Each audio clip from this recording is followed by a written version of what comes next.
hold the torch Toastmaster Gihan Samarawickrama.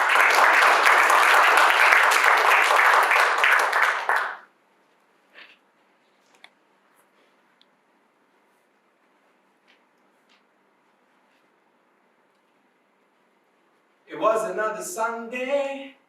It was going to be a fun day. Not a day that's mundane before come Monday. But my father had other ideas. As soon as I woke up on that particular Sunday morning, he called me. Judy Buddha, can you come and hold the torch? There goes another Sunday. I had 3 school projects pending, 2 movies to watch, and 1 special friend to me. But she could have been special. But there I was, holding the torch on the porch for my father to fix the wheel in his car. How many of you have experienced that growing up? Can I see you raise your hands?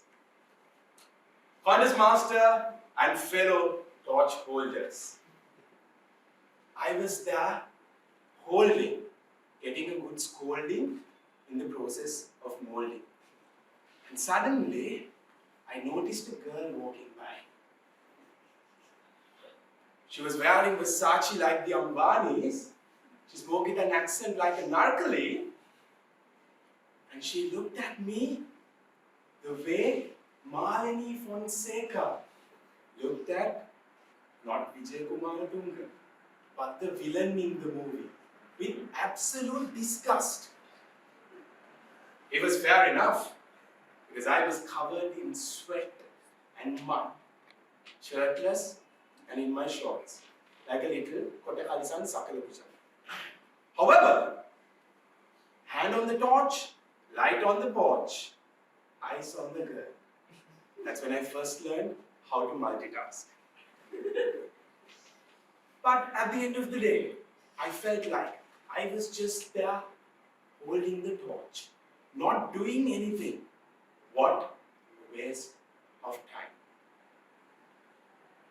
3 years later, at the Sinhalese Sports Club ground, it was an electrifying atmosphere. The crowd were at the edge of their seats, screaming at the top of their lungs. We needed 6 runs of 2 balls to win the big match. It reminded me of how Arjuna Ranatunga played that beautiful shot to win the 1996 Cricket World Cup for us. How Tissara Pereira played that blinding cameo of an innings, came down the track and hammered the ball down the ground to win us the T20 World Cup in 2014. It was intense. I couldn't make sense. And the students were ready to jump the fence. My heartbeat started going on. And there I was in the middle of the commentary box 100 meters away from the pitch, holding the mic. At that moment, I felt like I couldn't do anything to win the match for my team.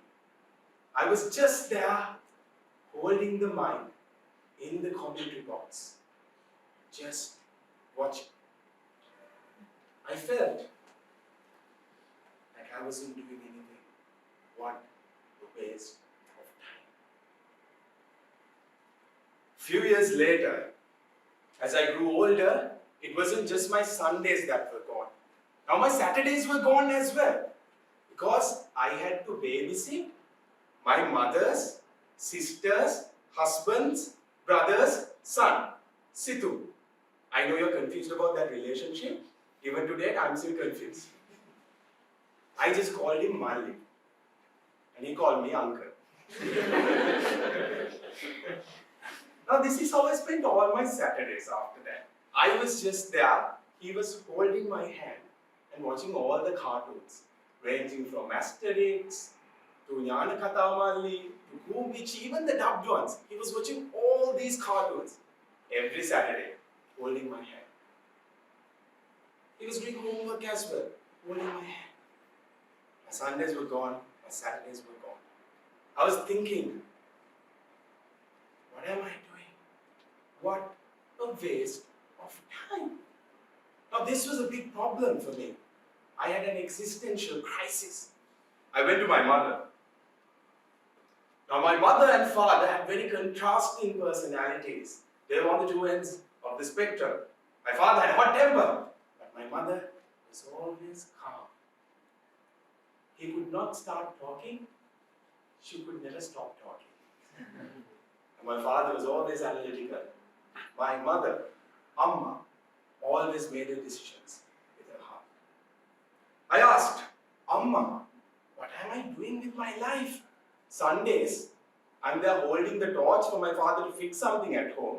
Saturdays, I'm just there babysitting. And sometimes in school, I'm holding the mic. What am I doing with my life?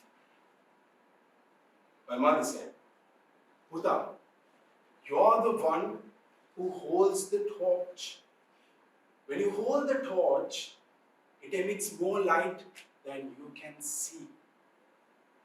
At the big match, you were not playing in the team, but you were there, holding the mic, encouraging the team to go out there and win the match with your words while holding the mic. As for your father, while he was fixing the car, you were not doing anything.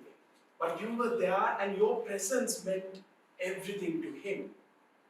While he was fixing the car, you were fixing your relationship with him. As for Situ, he's an only child who has no one else, parents separated. You were there holding his hand when there was no one else for him. So Buddha, always remember, when you hold the torch, it emits more light than you can see. Dear judges, Sergeant at Arms, Timer, thank you for holding the torch for all of us to shine on this stage. And now, I hold the mic for a living, as a compeer, as a trainer, as an educator, being the torch that sheds light and light up people's paths. So ladies and gentlemen, if you ever feel like what you do is trivial, is insignificant, always remember, when you hold a torch, it emits more light than you can see. Over to you.